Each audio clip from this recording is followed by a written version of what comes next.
Welcome back to A Celtic State of Mind. I'm Paul John Dykes, and today I'm down in Manchester to speak to GAZ WHELAN.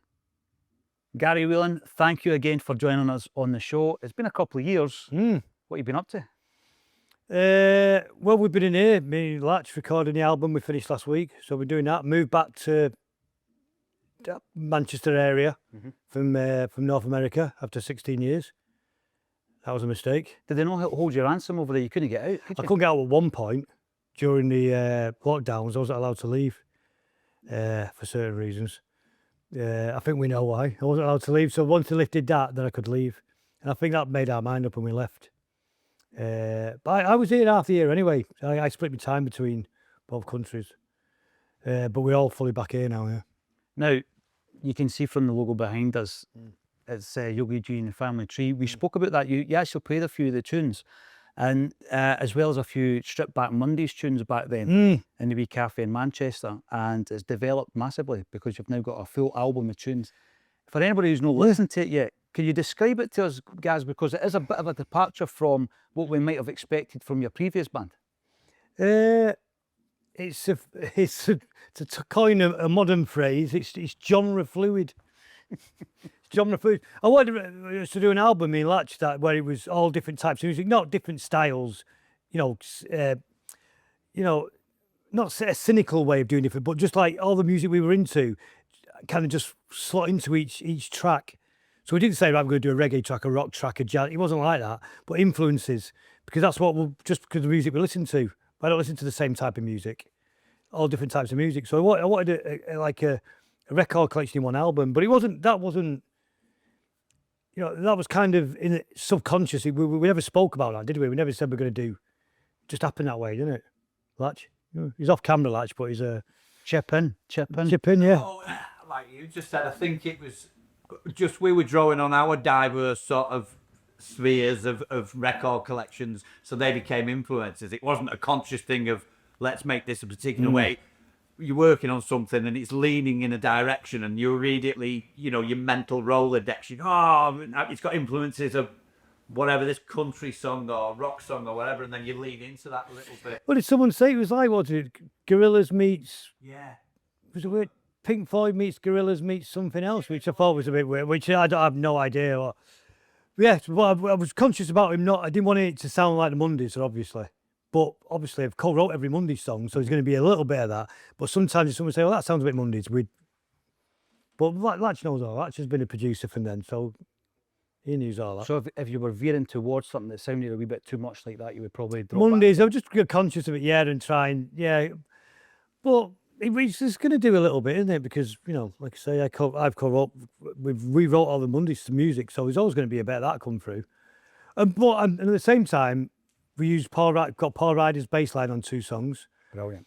And the first song on the album, it's not his bass line, but was one of the first songs we wrote, and I wanted it to sound like Paul Ryder, which is quite bizarre, really. So then there's a paradox there. I didn't want it to sound like it, but then, the influences. The big thing, being a massive Mondays fan, watching all the documentaries, Gaz, reading all the books, I never learned as much about Paul until I watched that series that you contributed to. You know what, and Dazzy, I've not read any Mondays books or looked at stuff. I mean, I've picked a few up in my time in libraries. I had a quick look, and everything I've read has been utter nonsense.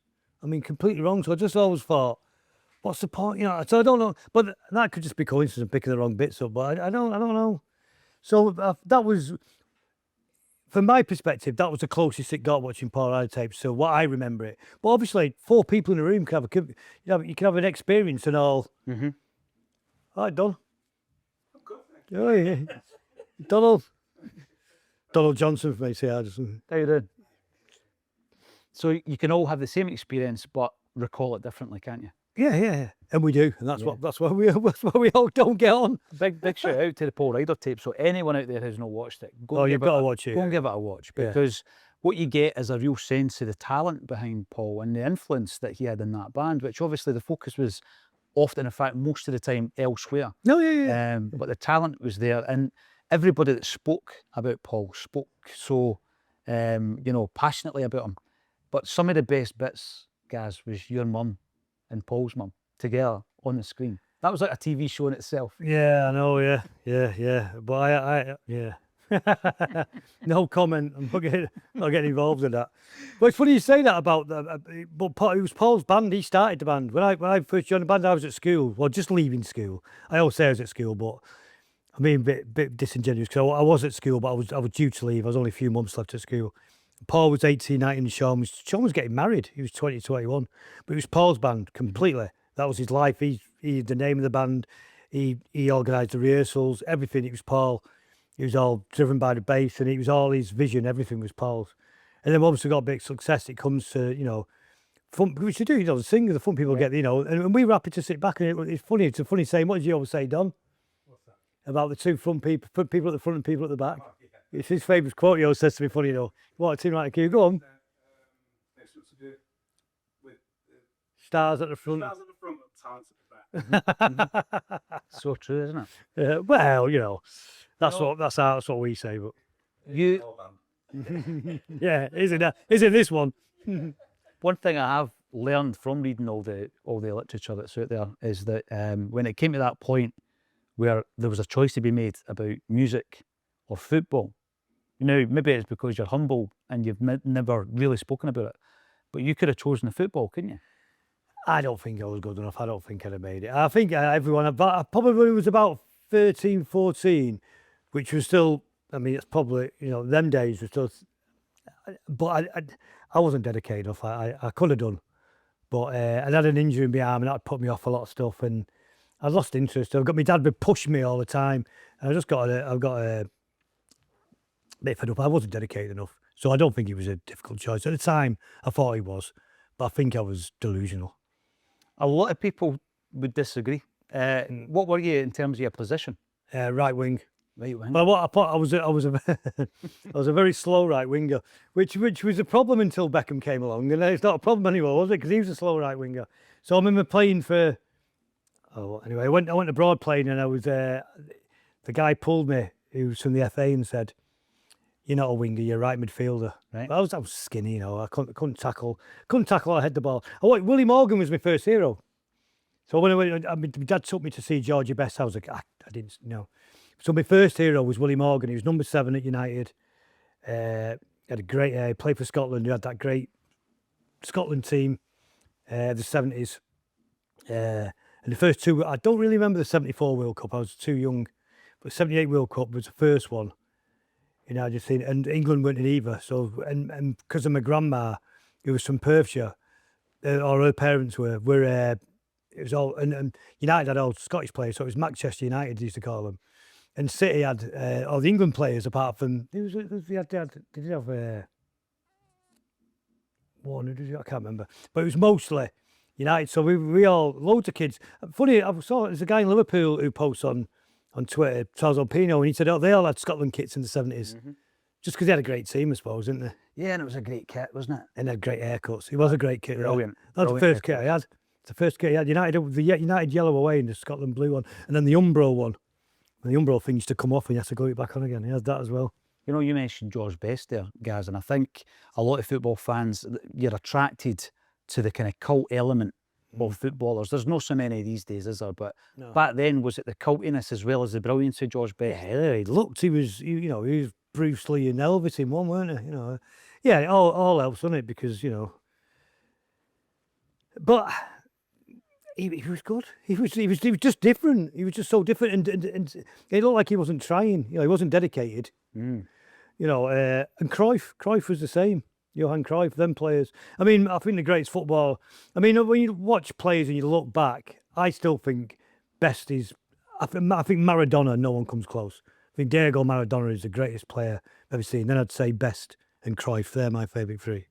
There's a great story about Cruyff. Ajax came to play Celtic in the early 80s, by which time he was a wee bit probably past his best, but he was still smoking 20 a day. Yes. And what happened was the kit man jumped on the bus, guys, after the game. You imagine Glasgow back then and that area back then, pretty rough. And he's jumped on the bus because somebody has gone into the back of the bus and nicked the Ajax kit. The hamper, right? So he jumps on and bear in mind the team, you're talking a young Frank Rijkaard, Jan Molby, Jesper Olsen, and Marco van Basten. And the kit man made them all get out the coach and go and knock on the doors of the high-rise flats around about Celtic Park to try and find Really? the kits. The only guy that didn't leave the bus because he was having a wee smoke was Johan And Cruyff. Cruyff. They never did find those kits. They wore blue against Celtic. I don't know if that was a psychological thing. They wore blue against Celtic at Celtic Park. I think I've seen that kit. Yeah. Is it like a Barcelona colour blue? Mhm. I've seen that in a picture or something. I think I've seen him playing in that. Wow. Someone's got the. Have you got one? Have you got one? No, there is a Ajax book very similar to this one, and it's in that. I wanted to ask you though, because I'm really intrigued about, you know, the working class versus the establishment kind of side of a city and how your football allegiance lies. In Scotland, it's a wee bit different, I guess, that if you've got any kind of Irish background, then you'll veer towards supporting Celtic. It's just the way it is, you know. Your third generation grandmother came over from Donegal, and therefore everybody's always supporting Celtic. What's it like in Manchester? I mean, is it just wherever you're closest to? If you're closest to Old Trafford, you go there? I think probably most of that. In the past, people used to support both teams. Used to go and watch both teams. Right. Like grandparents would say they go and watch both teams. But I grew up in Salford, which is Old Trafford's right on the docks there, so he was a United fan. That was it. You had no choice. My mum's side was Scottish. My dad's side were Irish. But I don't think that played a part in it. I mean, United was created by the trade unions, the Yorkshire Railway trade unions, hence it played in red because of the union colours. And City was the Freemasons, the more the establishment team originally, but that never really existed. You know, that's why they played in blue and burgundy, and they owned the mills. And but I don't think that ever leaked out into the fans. I don't think there's any bleeding to the fans with that. I don't think most would know about that either. No. I don't same think they that would. earlier. I was completely unaware. I don't think it is that. So you'd say like United would be United had the Catholic chapel in the church in the ground, but Matt Busby installed. But he was never seen as that. And it was because it was on the docks. All the Irish immigrants had come in. They'd work there. I said they'd see Old Trafford, so they would support them. So most Irish immigrants in Manchester would support United because they were a working team and probably the most famous team as well, I think, since 58, 68. So maybe because of that, but I don't think really because of maybe a bit of that, maybe some families, but not so much. When I grew up, it was all United fans, a few Liverpool fans, hardly any City fans, hardly any. 2 families that were City fans. You know, I've got to say, going back to maybe the 80s when I was growing up and really getting into Celtic, the reason that I looked at Man United and watched their progress was Brian McClare, because we sold Brian McClare to Manchester United. And then, of course, he was a linchpin for Alex Ferguson for years and years. And there was a great kit that Man U had, and I think it was probably more into the 90s, and it was the half green, half yellow, and it was harking back to the Newton Heath days as well. And it was only then that I learned that, you know, the decision to call the club Manchester United, there was a few different options, and one of them was Manchester Celtic. Manchester Celtic, Salford Celtic first, and then Manchester Celtic, and then a guy called Rossi. They had a meeting, which is now the Manchester Apollo above there in Ardwick, which was what Man City was originally called, Ardwick, before Man City. That area, they played the same pitch, Newton Heath and Ardwick. And they thought Manchester Celtic would be too political, which I'm gutted about. I think it'd have been perfect, absolutely perfect. And they do. So I've got a couple of mates who are City fans, and they call us Manchester Celtic. You know, we go and play Salford Celtic or Manchester Celtic. Is that right? Yeah. Brilliant. They think it's an insult, but it's the opposite, isn't it? You know? Absolutely. Yeah. Yeah. So, but just joking. But so I don't think that kind of plays a part in it. It does a little bit, but I don't think anymore. Certainly not nowadays. You know, again, you can inherit things from your parents, and thankfully I inherited Celtic from my old fella. But you also inherit musical kind of tastes and influences, don't you? Was that a bit like yourself, Gary? Growing up, it was pilfering your parents' record collections? Yeah, my dad had music on concert, and he was obsessed by gospel music for some reason. Rock and roll. He'd been a teddy boy. He's into rock and roll gospel music. He loved he loved bizarre stuff because he loved Little Richard, Eddie Cochran. He loved Dieter Kays, the Platters, Ink Spots. So we had that playing all the time. So as a kid, I pretended I hated it, but obviously it just penetrates your soul bit by bit, doesn't it? And I love it. I still love gospel to this day. I love all that kind of music. So we had no. And football, it was, you know, there was not a single. The irony was there was not in the whole of my family. And my wife's extended, Morris from Burnage as well, where the Gallaghers are from. Extended family, not a single City fan in the both extended families. Kids, grandkids, cousins, all United fans, which was lucky. But you know, in our family, everyone was United. It was everything, and it was always and Celtic always because we had that connection. Always. When you speak, like you mentioned the Gallaghers, and our first guest ever was Paul, and you know, to hear his Celtic story, he was a proper Celtic. He was always a Celtic It fan. wasn't like a fascinating. No. Guy. So in England, you have like Sam United fan, but you got Scotland, you got well, I like Celtic, and I like Queen of the South. It's a long story. I've got a soft spot for Queen of the South. They're terrible, I know. But you always to choose a team. No, you always did it. It was all United fans. It was always Celtic, and you get the odd one, but most, like my brother-in-law, who was born in Irvine, so he was their family were Rangers, so he was a. I shouldn't have even said it, should I? That's the anomaly. I should have said it. Can you smooth that out? Should have said that word, should I? So, but yeah, and every time anybody went from school and come back, you know, everyone come back with Celtic kit. Just always did. Yeah. Always. He's always the kid with the Celtic kit. And I hope that still exists, because I know that when you talk to some people over in Ireland, for example, their first team has been Liverpool, Arsenal, Manchester United, and the Celtic team's now their second team's now Celtic, rather than supporting Celtic. So I hope that can continue, but that's modern football. Well, but even in the past, I mean, travelling around the world, you'd see, I mean, my wife's father's from Ghana, West Africa, and we used to spend a lot of time in Ghana in the 90s. We used to go, well, at least once a year in the 90s, and you'd always see like kids who'd been sent clothes, and you'd always see United kits, Liverpool kits, Arsenal kits, usually them gold Arsenal kits for some reason. I don't know why they're everywhere. And Celtic kits. Right. It's really, really bizarre. I don't know why that is. You still see this today, no matter where you are in the world, you'll see them kits. So distinctive. So Everywhere in the world, it's bizarre. Yeah. Yeah. Tell us then about, we'll come back to your album that's coming out, and obviously you're well known as the drummer of Happy Mondays. Going out alone, when you did your session, you were sitting there, you're playing guitar and you're singing. Was that a huge departure? Is that something you've been doing for years, but just maybe known in the kind of public space? Well, I started playing guitar when I was 8. Me and my older sister went to have classical guitar lessons every Thursday night. I hated it. And he had this, I remember, this luminous turquoise bag and a Yamaha acoustic. And we had to, and my sister was really studious and she got really good. And she went on to play the piano. And when we had a piano in the house, and she was always on the piano. And I just wanted to play, and then punk happened when I was 10, and I wanted to be a punk, and I was like, oh, I don't want to learn that. But then I had a bad accident when I was 11, and I couldn't use my arm for about 3 or 4 years. And then when I was 16, I'd got the feeling back in a couple of fingers, so we started a band at school. Me, PD, who ended up a keyboard player in the Mondays, he had a bass. Everyone wanted to be the bass player. Everyone wanted to play bass. I still to this day do. Bass players are always the coolest. And he was that, so I said, right, I'll be the singer then. So I started writing words and singing. And then we did a little rehearsal, and Anthony Perkins on guitar. And I looked around, they were both looking at me, and I went, what? They went, well, you're the singer. Like, oh, I don't like that. I don't like people looking at me. So I said, oh, I'll get some drums then. So I'm at the back and no one can see me. And then we was coming over, my family were living in Canada, coming back here, spending 6 months doing Monday stuff, weekends, so I'd have all week off. So I just picked an acoustic guitar up and started playing again. And I had no intention to do anything. I had no intention to learn to sing better or play better because I like Bob Dylan and Leonard Cohen. So, which is an easy cop out. I was never going to be, Paul Weller or, Paul McCartney. So it was easy. So I didn't try until I got in the studio with Latch. And he pushed me every day. Made me sing proper. Stop singing with your accent. You're saying that word with a Manc accent. No, I'm not. Yeah, you are. Every time. Stop. Didn't you? Every time. I was in that room. Does that not make Physically destroying me, pardon? Physically destroying me. Look, you're saying that with an accent. So how long have you been working on the album? Is it 3 months?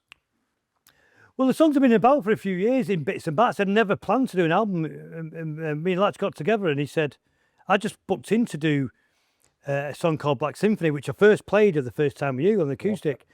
And and he said, oh, let's record it. We recorded it. And then we decided to work together. And he said, we've got to do an album. And we was off both doing different things.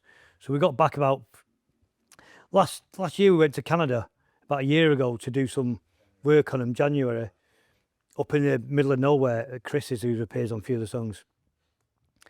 And then we came back and then we just got stuck in here, didn't we? We've been in here for 3 months doing it. and then doing it and then starting again and stop. We decided we didn't want guitars in it at one point, so we stripped all the guitars out, made it electronic. Then we thought it sounded too much like the Pet Shop Boys, who I'm not a fan of. He is. So I want to go on record. I like that. I like a couple of songs by the boy. And then we changed it again, and we kept changing it, and in the end he put a stop to me nonsense. And so we finally finished it like just last week, didn't we? Yeah. The week before, yeah. Oh, that's. I mean, as you say, you played that song for us, Gaz, and the reaction we got from that was incredible. What was the reaction that you? Well, it was weird. feedback you got? I didn't. I had just done it, but it was a weird day that day because my son was having some brain scans in Canada, so my head was a bit elsewhere as well. I was waiting for the news on the phone, so it was a bit of a. At the time, that song, I wrote that song. I'd come to England to do. And it wasn't intent on writing anything. And my wife had got breast cancer and was starting a chemo that day in Canada. And sister's gone over and she made me come here to get out of the way because I made it worse. And I was sat in my mum and dad's bedroom, and that it kind of came from that. So it all came from a dark place. Well, then I played it that day, and the guy run the bar said, "Oh, that's a good song. What about that?" And I went, "Oh, really?" I didn't go. And then my wife said, "Oh, that's really nice." I've never told her what it's about. Not what it's about, what influenced it. And I got a really good reaction for it, and everyone liked it. And then Rowetta said it's one of her favourite songs of all time. Really?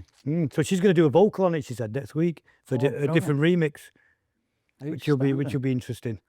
No, it's definitely struck a chord, Gaz. And I remember saying to you, you stripped back Monday's tunes. There was like a real rootsy sound to it, and you were saying that when you spoke to Alan McGee, he was a big fan as well. Was that right? He came to a gig in London, yeah, social, and I didn't know he was turning up. And he said, "I've turned up." He said, "But with poison pen, so to speak." I was a bit worried to report back, and he said afterwards, he said, "I loved it. I thought it was brilliant." But yeah, there was only so much you could do with that, you know. I mean, one's a difficult one to do acoustically, you know, because a lot of the songs are bass driven. That's why the acoustically they're only 2 chords or 3 chords, and there's no kind of structure to the guitar and the chords, so they're difficult to do. And because the voice is so distinct, you know, it's very weird to do it. Yeah. You've got to do them very different, and it's hard to ingest it and not judge it. So they're difficult to do, really.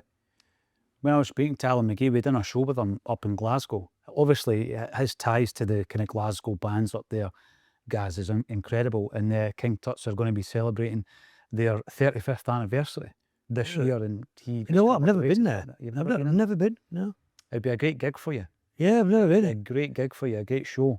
Obviously, there's a massive Oasis thing there, and a lot of people visit it because Oasis were discovered by. He supports the wrong team as well, doesn't he? Well, I said Did he lived right next to the ground, or did he grow up right? Yeah, I said. Well, him and Bobby Gillespie. Well, Bobby's Celtic fan. Polar opposites when it comes to all that, but best mates. And I said to him about Rangers. I says, you know, Alan, he says, I'm a lapsed Rangers fan.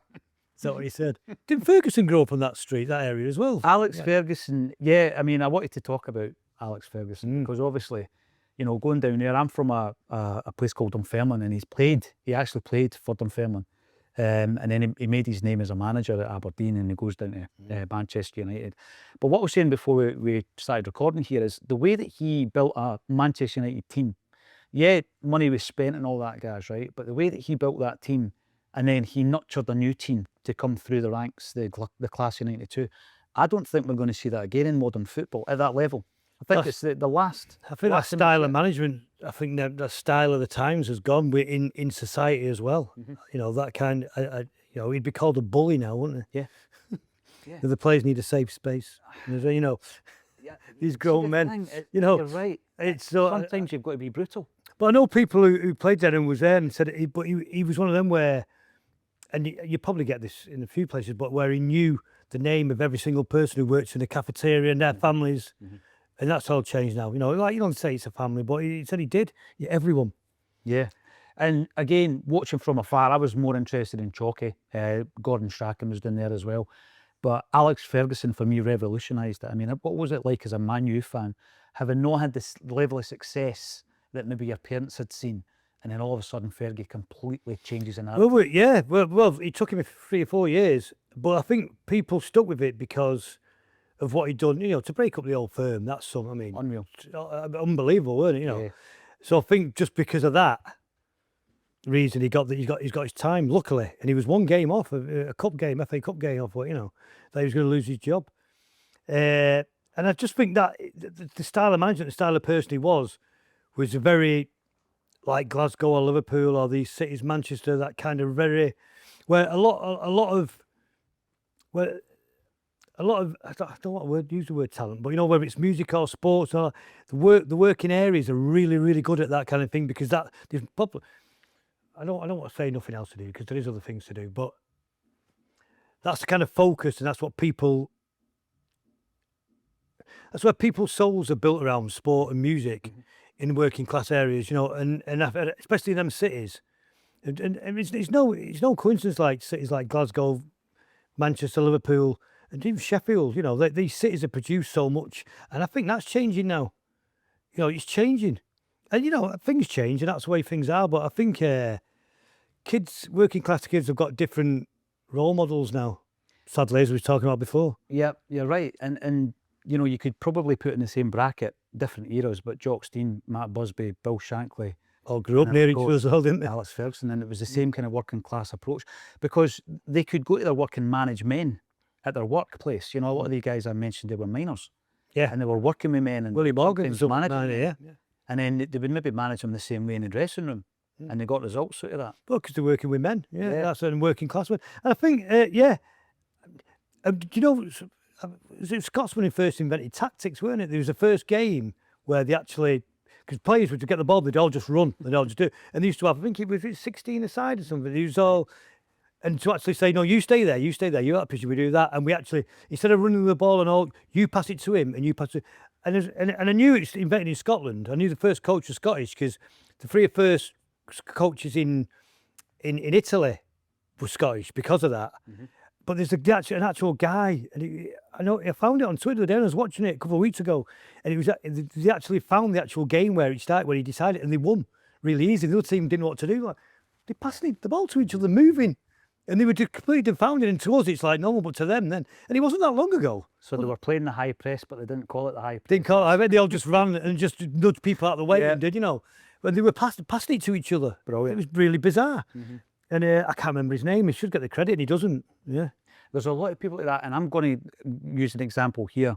I was a massive Stone Roses fan as well, and again, through reading interviews, etc., you convinced Tony Wilson that they were a decent band. He didn't rate them until you told him. Is that right? I don't think you could convince Tony anything, could you, Don? Was it, mate? No, he didn't like him because he'd had, at the time, their manager and him, Gareth was their manager, and Tony had fallen out over some business thing, something like that. Was it Don? Something along them lines. And but he didn't like him. They kind of he was creating like they were the enemy, and they weren't. We didn't really know them. They didn't really know us. And they had a cassette of their album. We had a guy called Cresser and Simon Machin who did our sound for us, and he did the sound for them. And he'd come back from the studio with a tape. It wasn't mastered. Was it mixed? It might have been mixed, but it wasn't mastered. It might not have been mixed either, I'm not sure. And just the first three songs. And it was Waterfall and it wasn't original. I Want to Be Adored, sorry. It was Want to Be Adored and Waterfall. Want to Be Adored first. And I played it him in his car outside Factory Records in Didsbury.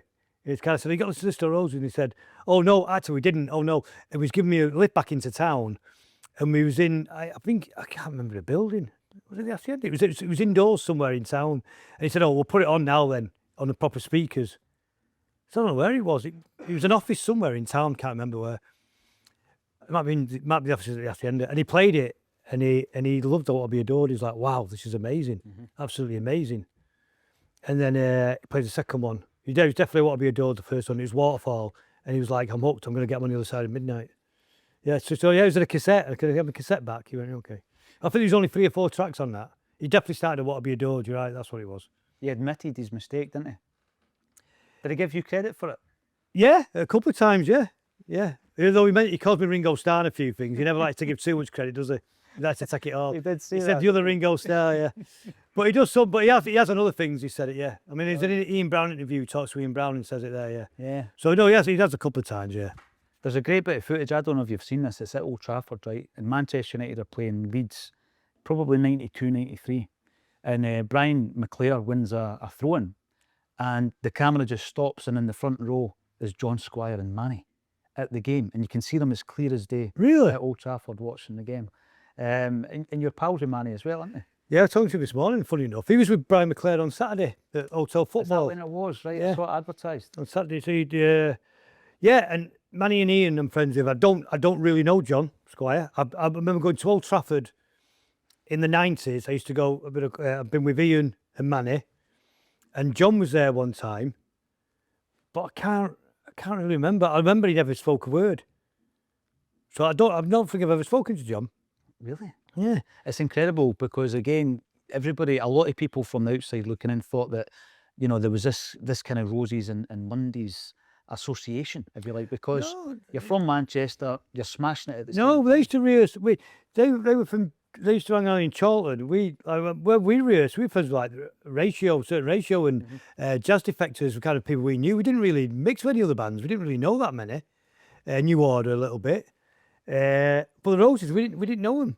The first time we met the Roses was at Top of the Pops, in the bar, and we got on really, really well. So I may have spoke to John that day, but I don't know John. Yeah.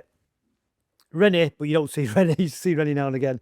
But John, I've never had a conversation with John. You and Ian had the same top one, didn't you? Yeah, but it's funny because when we arrived, we'd gone to this place called Richard Crem on Bridge Street. He had this like high style. He was this giant of a man, weren't he? How tall was he? 6'9" or something. This fashion guy.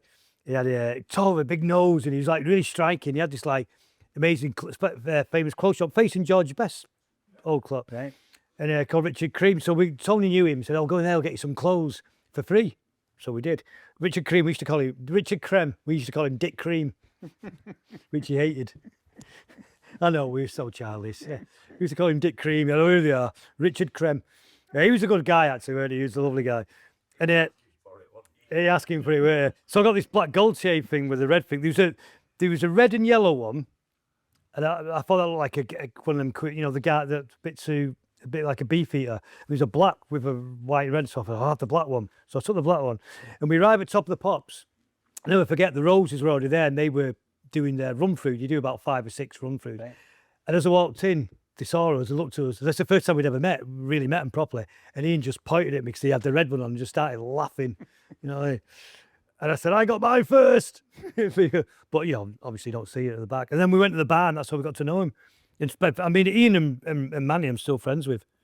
That's fantastic. And was it true that you were going to, just because of the miming situation, you were maybe going to join us? So we got talking, and we said, and there was some. It was a BBC around them, so they were very. I remember when we do you do John Peel tapes. They're all very, very formal, and we were expecting people to be a little bit. They're just very straight to the point, you know, with these kind of middle class accents. So we were a bit stunned by it, and having a chip on our shoulders. You know, we all thought they were talking down to us, and we didn't. It was just us being insecure and northern working class which is ridiculous, really. But and they were speaking like over there, drummer there, him there. Get it. We thought, you know. But that's how you learn as you do more TV. That's how it works. Got to be really quick. We had a little bit of an argument with the stage manager, but then Ian Brown had a bit of an argument with and Manny. Nothing big deal, just some things, you know, a bit of stress of the day and all that. And we go to the bar and have a drink. And you go back and do rehearsals. Come back 2 hours next rehearsal, and they had no clue who we are. And there was a bit of disdain for us both because it was all like they didn't like the look of us, both bands. So we said, oh, they don't know who we are. Fucking, especially the bass player and the drummer, we'll swap round. So I walked on to get there. I remember John Squire wasn't happy about it, and Paul Ryder wasn't happy about it. He said, no, we'll stick with the bands. But everyone else was like, yeah, we go. And I picked Manny's bass up, and because they were rehearsing first, and the production manager got on it straight away and went mental and said, you two towns will never be on TV ever again, you two bands. Never, I mean, proper dressing down. We were like, oh. So that was that. But yeah, it's true, yeah. We were trying to do it, yeah. That was brilliant. See, when we're talking about the changes, obviously, that we've seen in music, society, the culture, the cultural change, and also football, guys, it's quite sad, actually. I feel as though the soul's kind of been torn out of it a hell of a lot. And that's why I said about Fergie, the way he did it, it's never going to be done like that again. When you watch Man United, I seen a picture of you on your Twitter page, and you were at Old Trafford, you just looked absolutely distraught. I mean, where are you? Your jacket on. You had the shamrock top on. I mean, where are you with Man United? Is there going to be a turnaround? How can there be a turnaround? You know, they turn around in society or United, 'cause it's the same question, isn't it? I don't know what's got. I don't know. Something's got to give, hasn't it? I don't know. We seem to accelerating to oblivion on everything. I don't know what everything's super speed now. Everything's on steroids. Everything's extreme. You know, so I don't know, and I don't know what. I think the club's stuck in the past. It's stuck in the 90s. You know, it's one of them. You know, it's like, no pun intended. It's like an old rocker. You know, it's like they're, you know, stuck in, you know, trying to recreate what they had as a youth, and you've got to embrace what you are. And we're in a mess. And the club, and it did go when Ferguson went, but I think it was also the sign of the times. I don't know what, I don't know. I really don't know. All United fans I know we speak to, it's just play the kids, go play the youth. Just play the youth. We've got nothing to lose. Yeah. No, we're not going to get relegated. So just play the youth. I really believe in this manager. I think it just needs time. But the way I know people that have work at the club, not in a capacity around the team, but you know, and say it's just not a nice place to work.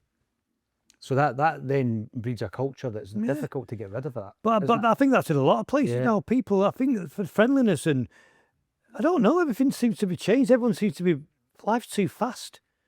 I sound like an old bastard, don't I? But it's true. Everything just, no one seems to have much time for each other. We have a think his actually annoys me because he's always happy. Always positive. Oh, you're as bad as well. Always positive. Like my wife, I've been with my wife all the time. My wife's always, you know, when I have a moan, my wife's always got an explanation for it. And it's like, stop being right. Let me moan. You know, so you always have an answer. He greets me every morning at the door. I've just driven 45 minutes in traffic. Morning, guys. Look. You know what I mean? But see, when you're talking about an environment, like coming in here, this is the first time I've ever been in this place, and there's a right good vibe in here. There is a good vibe in here. It is really good. It is, and I love Latchfoot. God, he does me, Eddie. Let's talk about producers then. You've worked with loads over the years, famous and infamous. What is it you like about a producer then, guys? Because I know... Well, I don't talk as much as him. Seriously, never stops. Honest, never stops. Unbelievable. Honest. You never got a break, do you? Well, this is the quietest he's ever been. Ever been. You queued him up. There. Honest, it's the quietest he's ever been. His tongue don't know what's happening. I don't know. You know what? It depends what you want from certain things. I like Martin Annett I love because he was completely bonkers. But me and Paul Ryder, because Paul was obsessed. We'd sit in the studio all the time, and I was because I wanted to learn. And I couldn't. And Donald was here. Donald taught me loads about drums because when I watched, drums were never my passion. But I enjoy. But I love watching drummers, especially funk drummers and jazz drummers. Blow my mind. Rock drumming, not really. I mean, Keith Moon's is entertaining, he's great, you know, but I find it's amazing what they do, and bass, drums and bass, blow my mind. So Donald, I say I were in the next room, so Donald taught me loads, and Martin, the guitarist, I taught Martin Day lots. So what was the question?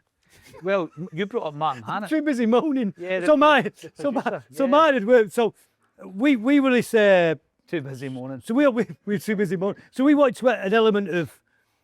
It's funny because the Riders introduced me to Joy Division. When I joined the band at 15, listened to this, Joy Division, never heard of him. I was like, wow, what's this? That's mental, his voice, it's mental. What sort of voice is that? Within 3 songs, I was hooked. And then Paul Ryder introduced me to a band called The Wake, who were on Factory, and Section 25. And then he said, because me and Paul like funk and groove and that, you know, and he went, oh, you like this? I said, he said, oh, it's a track called Ice Licks Water, and it's a certain ratio plays. So I've got this EP and sextet. I was like, what is it? He said, it's like Joy Division, but groovy. And it blew my mind. I was like, wow. But straight away, me and him went, we could never play that. We're not good enough. And he was like, and it's funny because Don told me later, it's weird, what Paul Ryder said, we shouldn't try to aim like that because that's not us. We'll do our punk version of that. You know, don't get too good at what you do, sort of thing, you know. So that's what we did, and we made the group when we worked with after Martin, and Martin Annett got that, and I loved him. He was completely mental. I always pictured him as like kind of the British Phil Spector. Phil Spector, yeah, exactly like that. Exactly, just this wall of sound and mental. But me and Paul got on with him really well. He loved Monty Python, he loved Elvis, which is bizarre. He was just crazy, and when we did. we met him. I think I don't know if I told the story last time. We met him to do some tracks up in Driffield at the album, second album. And me and Paul had to pick him up, and he told factory, said, go and hire a car, Salford Hire. But Martin said, no, nothing red and not a Ford. He hates red Fords. So, of course, we went and Salford Van Hire next to Strangeways Prison and went, a red Ford if you've got one. And they did. And we pulled up at his house. He was outside having a cigarette. He went, you bastards. We're going to get on fine. You know, we did. And we got to Driffield, this small rural town. It was a market town.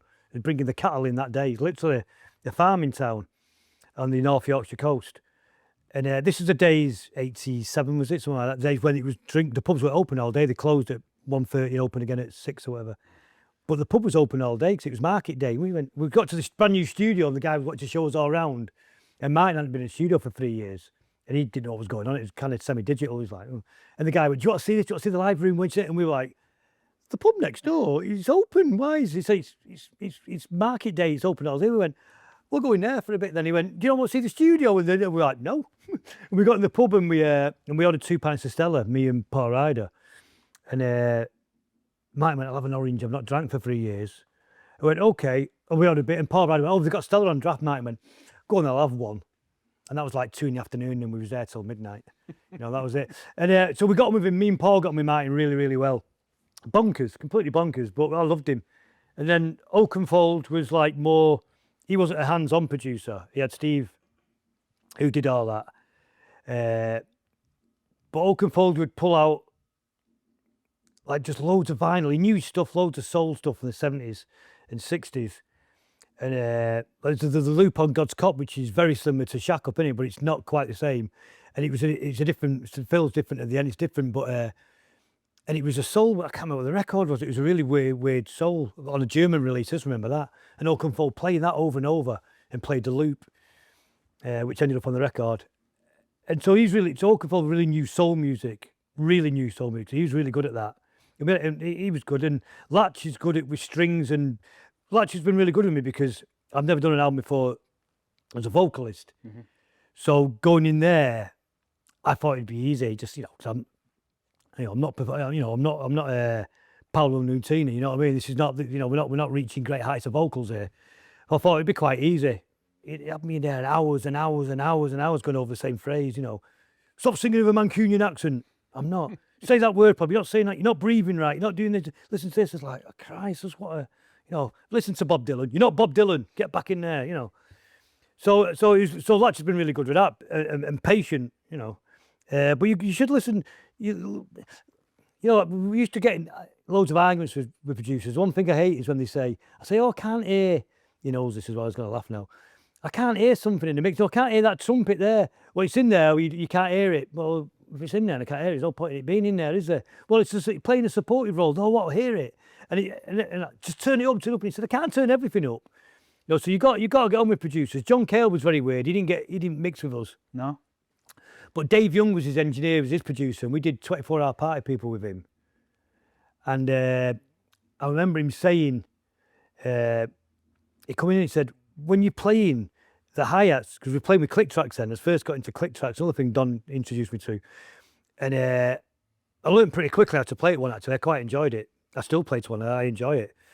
And I was playing just a little bit behind on the hats, and something Don had told me, if you want, you can sit a little bit behind it or before it, you know. And he was saying, do you know, and I'd heard him through the feedback in the studio saying, he's either playing that hi-hat slow or he just doesn't know what he's doing. So I just laughed and he said, just play it on the finger. And I no, I don't want it on the beat. I want it to be, I don't want it to sound like level 42. I want it to be a bit, you know, a bit drunken, a bit stoned, you know, a bit loose. Because I love like the Sign of Family Stone stuff.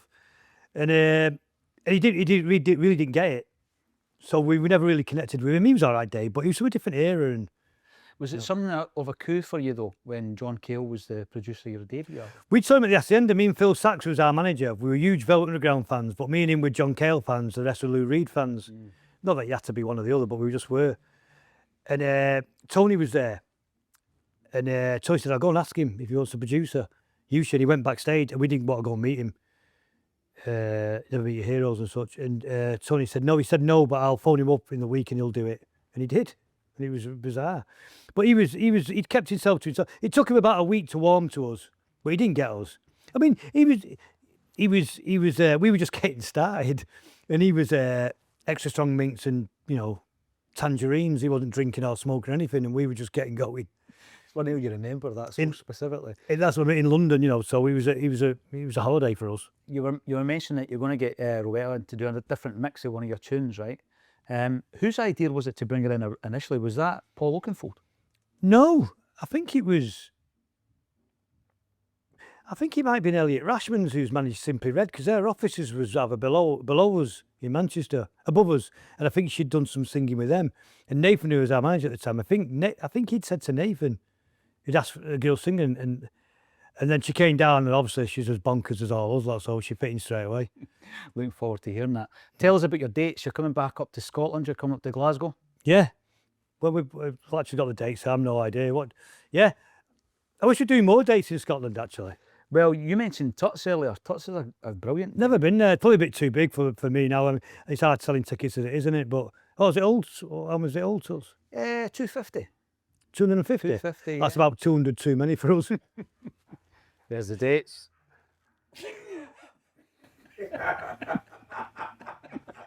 This is what I've got. Oh, that's the camera. That's what I've got to deal with. That's What we'll do, we'll have the dates under the that's video. what I've got to do. That should have been the pot. Why is that not the album cover? That Why is that not the album cover? That's nuts. Literally. No, that's what I've got to deal with. It is nuts. But your album artwork, from the very beginning, I've loved it because it's like an old school kind of brand that you would maybe wear back in the day. Do you know what it was? It was, I've got a green one as well, the green one on the poster, the green and white one. I should have brought that. You know what? I'll send you that bag. I've got a record bag. It's a green white one. I'll send it. I meant it for you, so I'll send it for you. I send it to your address. So what it was is I loved the Japanese flag. So it was just a Japanese flag at first, but I always liked the chevron things. Someone probably finds some deep meaning in that, but there's not. There really isn't. I just like the sergeant badges because they had a thing on it, and just that, and It looks great. It would look great on the side of your take two. Take two. Oh, the other one was better. Should have been. Oh, like I can see that. The Hug and Pint, Glasgow. The Hug and Pint. I've had plenty of hugs and pints in Glasgow. That what could go wrong? Exactly. Where is that? Do you know it? No. I've never been to the Hug and Pint. I've never been. What's your relationship like with Glasgow then in terms of playing live, Gaz? Because we believe, as coming from that area, that we've got the best audience, the best crowd. You have. Is that a myth or No. buy It's into true. that? It's right before we do that. The 10th of April, Glasgow Hug and Pint, whatever Hug and Pint is. Somebody look Get your at it. tickets on the link underneath the Yeah, video. only a tenner, 11 quid. I would say what always stands out is always Scotland in general, but obviously Glasgow's a little bit wilder. Glasgow and Buenos Aires, them two places always stand out. And you know what I think is when you go, Ireland's always quite good as well. Yeah. But Glasgow especially, it's hard to have a bad gig there because you know what, people go. Last time I was in Glasgow, last gig I went to in Glasgow actually was Liam and John Squire at Barrowlands. Oh, brilliant. And you go and because people just want to have a good time.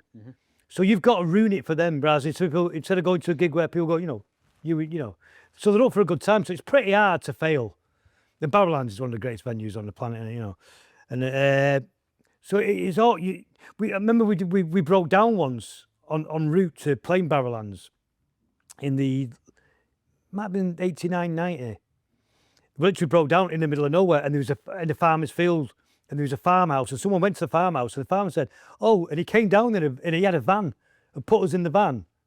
The equipment was there, the crew had set up and drove us, and we literally got there with no sound check, something like 10 minutes, and we literally quick drink and went on stage. It was one of the best gigs we've ever done. And the farmer just went, "Yeah, I'll drive you there." Literally just No problem. so like, no problem, no arguments. So someone knocked and said, "Oh, he's gonna get shot off a shotgun or dragged in the house and tied up in a barn for 3 months." And the guy came down and without question, "Yeah, get in here," and took us. Unbelievable. Well, a couple of years ago, we came down and spoke to you guys, and you introduced us to your new project. And 2 years later, you're out playing live, and I cannot wait to see you. Yeah, I can't get there. Yeah, I can't wait. Great progress, and to hear your album, of course. So Yeah, I'll have to send it to you. once again, GAZ WHELAN, thanks for joining us. No, on A thank Celtic you. State of Mind. Thank you. Up the hoops. Thanks once again for joining us on A Celtic State of Mind. Join us again next Friday for This is Acsom.